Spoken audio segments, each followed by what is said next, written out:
بسم اللہ الرحمن الرحیم۔ گمنام ہیروز کے معزز ناظرین، السلام علیکم۔ آئیے چلتے ہیں کہانی کی طرف۔ میں گہری نیند سوتا رہا تھا۔ آخر کو انسان ہوں، تھک جاتا ہوں۔ میرے لیے بھی نیند کا پوری ہونا ضروری ہے۔ میرا جان سے عزیز پوتا ایک دشمن عورت کے شکنجے میں تھا۔ فکر و پریشانی کی وجہ سے نیند نہیں آنی چاہیے تھی، مگر کیا کیا جائے، نیند تو کانٹوں کے بستر پر بھی آ جاتی ہے۔ ویسے مجھے یقین تھا کہ میرے پوتے پر ایک ذرا آنچ نہیں آئے گی، وہ جہاں بھی رہے گا محفوظ رہے گا۔ میں نے نیومی کو اپنی گرفت میں لینے کے بعد اسے زندہ چھوڑ دیا تھا، جبکہ وہ ہماری بدترین دشمن تھی۔ اس احسان کے بدلے ہی نیومی نے وعدہ کیا تھا کہ وہ عدنان کو ایک ذرا نقصان نہیں پہنچائے گی، اور مجھے یقین تھا کہ وہ اپنے وعدے پر قائم رہے گی۔ یہ جانتی ہے کہ کبھی کسی کی جیت ہوتی ہے اور کبھی کسی کی ہار، کبھی کوئی اوپر ہوتا ہے اور کبھی کوئی نیچے ہوتا ہے، اور جب وہ نیچے آئے گی، ہماری گرفت میں آئے گی، تو عدنان کو نقصان نہ پہنچانے کے عوض ہم سے پھر ایک نئی زندگی حاصل کر سکے گی۔ میں نے آنکھ کھلتے ہی سب سے پہلے اپنے پوتے کی خبر لی۔ خیال خوانی کے ذریعے اس کے اندر پہنچنا چاہا تو پھر مایوسی ہوئی۔ ایسی بات نہیں تھی کہ اس کے دماغ میں ہر وقت خیالات گڈمڈ ہوتے رہتے تھے، ایسا ہمیشہ نہیں ہوتا تھا، لیکن اتفاقاً میں ایسے ہی وقت ہی پہنچا کرتا تھا جب وہ کسی ایک خیال پر مرکوز نہیں ہوتا تھا۔ اس کا دماغ عجوبہ بنا رہتا تھا اور مجھے مایوسی ہوتی تھی۔ تاشا بہت ضدی تھی، وہ کسی بھی حال میں اس کا پیچھا نہیں چھوڑنا چاہتی تھی، بار بار مایوس ہوتی تھی اور وہ بار بار اس کے اندر پہنچنے کی کوشش کرتی رہتی تھی۔ ایک بار اس کے خیالات پڑھنے کا موقع ملا تو اس نے کہا، عدنان یہ کیا کر رہے ہو؟ کیا اپنی تاشا کو بھی دوست اور رازدار نہیں بناؤ گے؟ اپنی دماغ میں خیالات کو کیوں گڑمڑ کر لیتے ہو؟ عدنان نے کہا، میں اپنی مرضی سے ایسا نہیں کرتا ہوں۔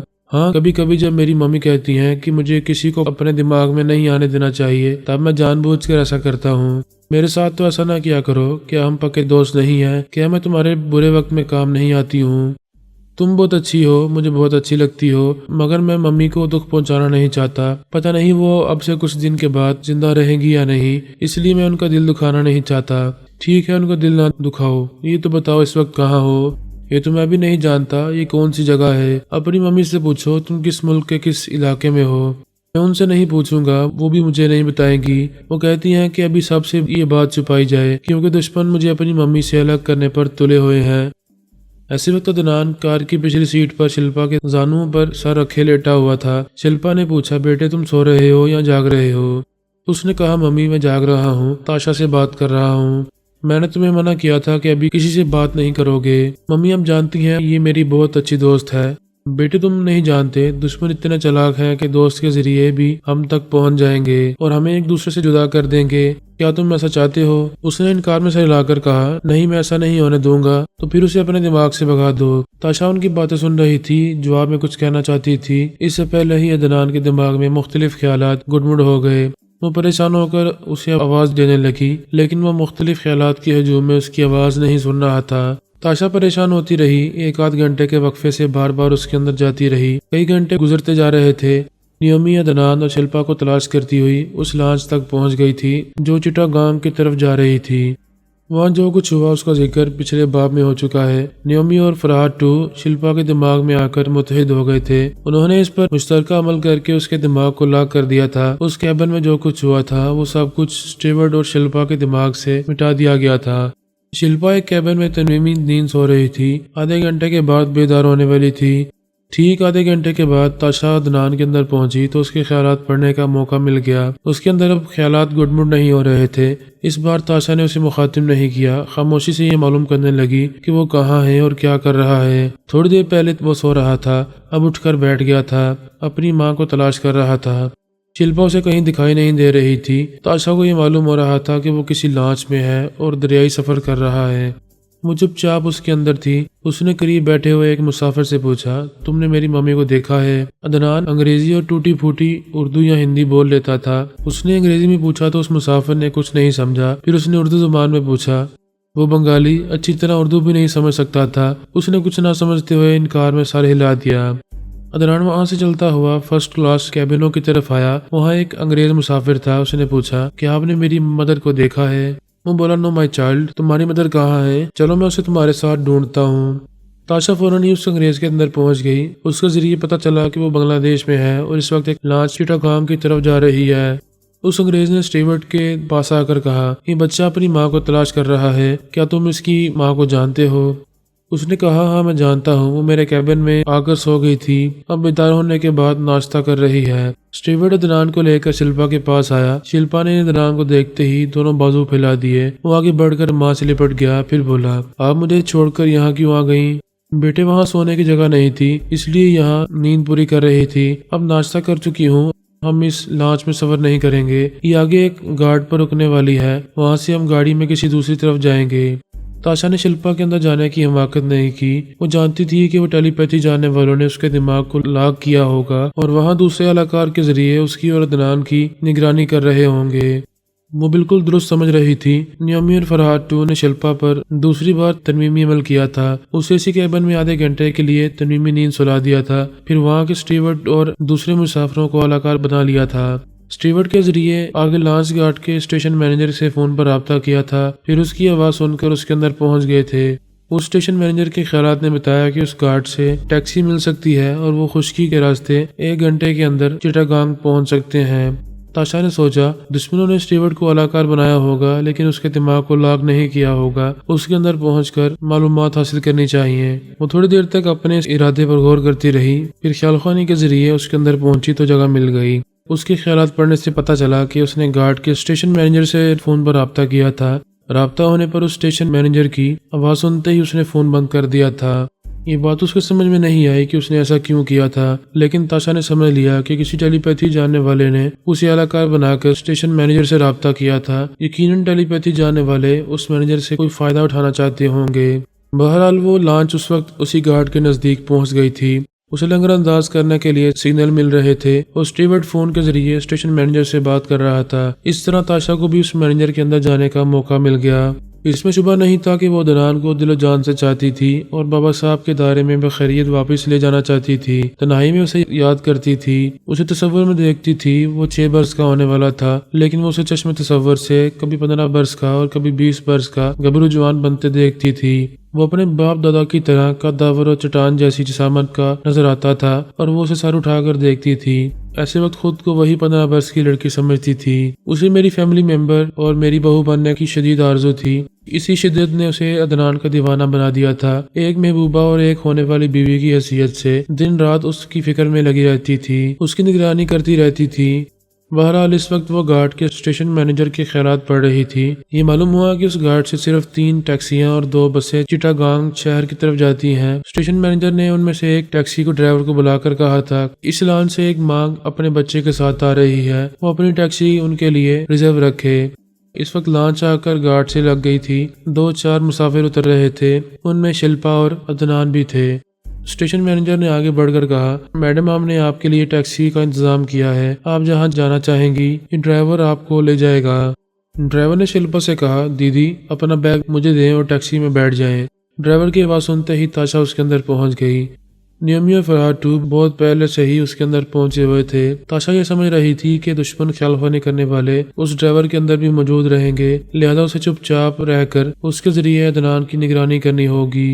اور عدنان کا مسئلہ یہ تھا کہ اس کے دماغ میں پھر سے خیالات گڈمڈ ہو گئے تھے۔ وہ اس کے اندر مستقل نہیں رہ سکتی تھی، جیسے ہی جگہ ملتی تھی وہ اسے 2-4 باتیں کر لیتی تھی۔ اب اس نے سوچ لیا تھا اس بار جگہ ملے گی تو اس کے اندر خاموش رہے گی اور اس کے ذریعے دوسروں کی آواز سنے گی، پھر انہیں اہلکار بنا کر ان کے ذریعے عدنان کی نگرانی کرتی رہے گی۔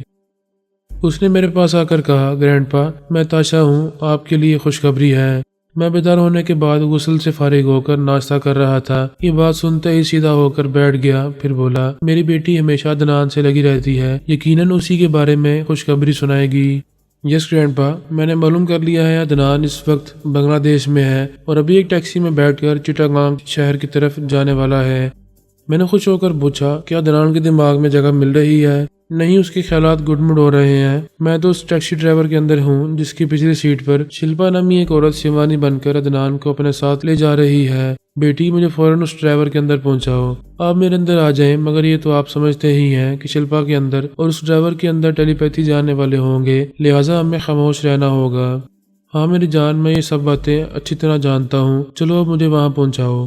میں تاشا کے ذریعے اس ڈرائیور کے اندر پہنچ گیا۔ وہ ونڈ اسکرین کے پار دیکھ کر ڈرائیو کر رہا تھا، پیچھے سر گھما کر نہیں دیکھ سکتا تھا۔ اس نے میری مرضی کے مطابق عقب نما آئینے کا زاویہ ذرا سا بدل دیا، اس طرح پچھلی سیٹ پر مجھے عدنان دکھائی دینے لگا۔ میں مسلسل اس ڈرائیور کے ذریعے اپنے پوتے کو نہیں دیکھ سکتا تھا۔ ایک تو اسے سامنے دیکھ کر ڈرائیونگ کرنی تھی، دوسرا یہ کہ دشمن ٹیلی پیتھی جانے والے شبہ کر سکتے تھے کہ وہ ڈرائیور خواہ مخواہ عدنان کو عقب نما آئینے میں کیوں دیکھ رہا ہے۔ لہذا اس نے میری مرضی کے مطابق عقب نما آئینے کا زاویہ پھر بدل دیا۔ اس کے بعد ونڈ سکرین کے پار دیکھتے ہوئے ڈرائیو کرنے لگا۔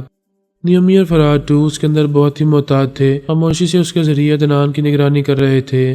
اس بار میں نے بھی طے کر لیا تھا کہ اب اپنے پوتے کو قابو سے نکلنے نہیں دوں گا، لیکن مسلسل عدنان کے ساتھ رہنے کے لیے اس ڈرائیور کے علاوہ کسی اور اہلکار کی بھی ضرورت پڑتی۔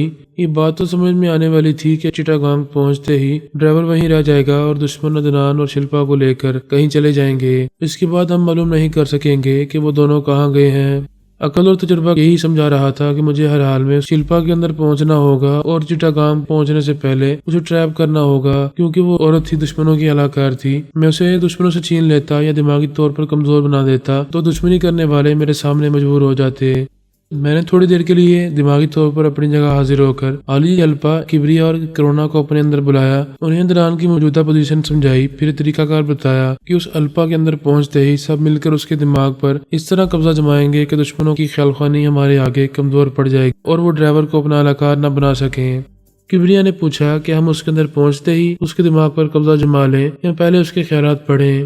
میں نے کہا خیالات پڑھنا ضروری نہیں ہے، میں نے اس کے بارے میں مختصر سی باتیں تم سب کو بتائی ہیں، ہمیں وقت ضائع نہیں کرنا ہے۔ تم 4 ٹیلی پیتھی جاننے والے ہو، وہاں پہنچتے ہی اس کے ذہن کو جکڑ لو گے، اس کے دماغ پر قبضہ جما کر گاڑی روکو گے، پھر اس کے ذریعے شلپا پر حملہ کرو گے۔ جیسے ہی وہ ذہنی طور پر کمزور ہوگی میں اس کے اندر پہنچ جاؤں گا، پھر دشمنوں سے نمٹ لوں گا۔ ایسی ٹھوس پلاننگ کے بعد میں ان چاروں کو ڈرائیور کے اندر لے آیا۔ وہ بڑی تیز رفتاری سے ڈرائیو کر رہا تھا۔ نیومی اور فرحات 2 جلد سے جلد چٹاگانگ پہنچ کر اس ڈرائیور سے دور ہو جانا چاہتے تھے۔ کوئی نہیں جانتا، ٹیلی پیتھی جاننے والے بھی نہیں جانتے کہ اگلے لمحے میں کیا ہو سکتا ہے۔ وہ ٹیکسی ایک جھٹکے کے ساتھ رک گئی۔ نیومی اور فرحات 2 ایک دم سے چونک گئے۔ انہوں نے ڈرائیور کو گاڑی روکنے کے لیے نہیں کہا تھا۔ اس سے پہلے کہ وہ کچھ سمجھتے، ڈرائیور نے اپنی سیٹ سے اچھل کر پچھلی سیٹ کی طرف چھلانگ لگائی، پھر شلپا کی گردن دبوچ لی۔ اس بیچاری کے ساتھ ایسا دوسری بار ہو رہا تھا۔ اس سے پہلے لانچ میں اسٹیورڈ نے نیومی کی مرضی کے مطابق اس کی گردن دبوچ لی تھی اور نیومی کو اس کے اندر پہنچنے کا موقع دیا تھا۔ اس بار ڈرائیور نے اس کی گردن دبوچ لی اور مجھے اس کے اندر پہنچا دیا۔ میں نے اس کے اندر ہلکا سا زلزلہ پیدا کیا، وہ چیخ مار کر تڑپنے لگی۔ عدنان چپ بیٹھنے والا نہیں تھا، وہ چل کر ڈرائیور پر آ گیا تھا، اپنے ننھے ہاتھوں کو اس کی گردن کے گرد لپیٹ کر دبوچنے کی کوشش کر رہا تھا، اس کے شانوں کو اپنی دانت سے کاٹ رہا تھا اور کہہ رہا تھا، چھوڑ دے میری ممی کو، چھوڑ دے، تاشا تم کہاں ہو، جلدی آؤ، میری ممی کو بچاؤ۔ اس نے ایسے کاٹا تھا کہ ڈرائیور تکلیف کی شدت سے چیخ پڑا۔ اس کا دماغ ہماری گرفت میں تھا، اس لیے وہ کوئی جوابی کارروائی نہ کر سکا، عدنان کو نقصان نہ پہنچا سکا۔ تاشا کا آواز دیتے وقت عدنان کا دماغ نارمل ہو گیا تھا، اس کے خیالات گڑمڑ نہیں ہو رہے تھے۔ تاشا نے اس کے پاس پہنچتے ہی کہا، فکر نہ کرو عدنان، میں تمہارے ساتھ ہوں، فوراً اگلی سیٹ پر چلے جاؤ، تمہاری ممی ابھی ٹھیک ہو جائیں گی۔ ادھر نیومی اور فرحات 2 نے سمجھ لیا کہ بازی ان کے ہاتھوں سے نکل رہی ہے۔ فرحات 2 نے غصے سے مجھے مخاطب کیا، فرحات میں تمہیں وارننگ دیتا ہوں، شلپا کو کوئی نقصان نہ پہنچاؤ، فوراً اس کے دماغ سے چلے جاؤ ورنہ تمہارے پوتے کی شامت آ جائے گی، یہ بھی میری دسترس میں ہے، میں اس پلے کو چیونٹی کی طرح مسل دوں گا۔ نیومی نے اس سے کہا، یہ تم کیا کہہ رہے ہو؟ فرحات کے خلاف جو کرنا چاہو کرو، میں تمہارا ساتھ دوں گی، لیکن عدنان کو نقصان پہنچانے کی بات نہ کرو۔ اس نے کہا، یہ تم کیا بکواس کر رہی ہو؟ کیا اب تمہارے اندر عدنان کے لیے ممتا پیدا ہو رہی ہے؟ ایسی کوئی بات نہیں ہے، فرحات نے میری بدترین دشمنی کے باوجود مجھے ہلاک نہیں کیا تھا، یہ دوسری زندگی اسی کی دی ہوئی ہے، میں احسان فراموش نہیں ہوں، عدنان کو نقصان پہنچانے نہیں دوں گی۔ اریو گرگٹ کی اولاد کتنی جلدی رنگ بدل رہی ہے، مطالبہ منوانے کے لیے کیا تھا اور اب بھی موقع ملے گا تو عدنان کو فرحات سے دور لے جاؤں گی، لیکن اس بچے کو کبھی نقصان نہیں پہنچاؤں گی۔ تم نے مجھ سے اتحاد کیا تھا، کیا وہ اتحاد توڑ رہی ہو؟ نہیں، میں اب بھی تمہارے ساتھ ہوں اور عدنان کو دوبارہ حاصل کرنے کے لیے کچھ بھی کر سکتی ہوں۔ تم سے پہلے بھی کہا تھا اور اب بھی کہہ رہی ہوں، عدنان کو تو جانی نقصان پہنچنے دوں گی اور نہ ہی اس کے جسم پر ہلکی سی خراش آنے دوں گی۔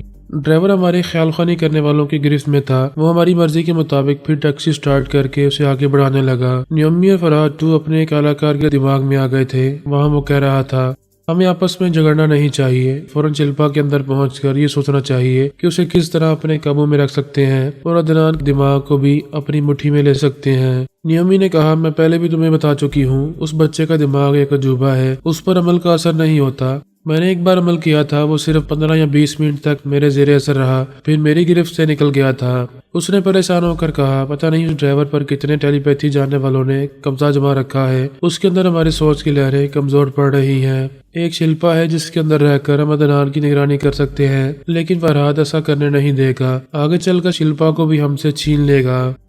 ٹیکسی ایک چھوٹے سے ٹاؤن سے گزر رہی تھی۔ ڈرائیور نے ہماری مرضی کے مطابق اسے ایک کلینک کے سامنے روک دیا۔ میں نے شلپا سے کہا، مجھے افسوس ہے تمہارے اندر زلزلہ پیدا کرنا پڑا، بہرحال میں نے تکلیف پہنچائی ہے تو تمہارا علاج بھی کراؤں گا۔ یہاں ڈاکٹر سے ایسی دوائیں لی جائیں گی جن کے ذریعے تمہیں جلد ہی دماغی تکلیف سے نجات مل جائے گی۔ ڈرائیور شلپا اور عدنان کے ساتھ ٹیکسی سے اتر گیا۔ ہم سب ان دنوں کے اندر ہی تھے۔ شلپا نے کلینک میں پہنچ کر ڈاکٹر سے کہا، میرا دماغ پھوڑے کی طرح دکھ رہا ہے، کوئی ایسی دوا دیں کہ سر درد سے نجات مل جائے۔ ڈاکٹر نے کہا، آرام سے یہاں بیڈ پر لیٹ جاؤ، میں ابھی دوا دیتا ہوں۔ اس نے کمپاؤنڈر سے ایک انجیکشن تیار کرنے کو کہا۔ کمپاؤنڈر نے کہا، یہ انجیکشن تو ختم ہو چکا ہے۔ ڈاکٹر نے اس کے لیے دوسرا انجیکشن تجویز کیا، پھر کہا، اس خاتون کو لگاؤ، میں دواؤں کا سٹاک چیک کر کے آتا ہوں۔ نیومی اور فرحاد تو بھی یہی چاہتے تھے کہ شلپا تکلیف میں مبتلا نہ رہے، وہ صحت مند رہے گی تو اس سے کوئی نہ کوئی کام لیا جا سکے گا۔ وہ دونوں کمپاؤنڈر کے اندر تھے، یہ معلوم کر رہے تھے کہ وہ کوئی غلط انجیکشن تو نہیں لگا رہا۔ پھر نیومی نے کہا، ہمیں ڈاکٹر کو بھی چیک کرنا چاہیے۔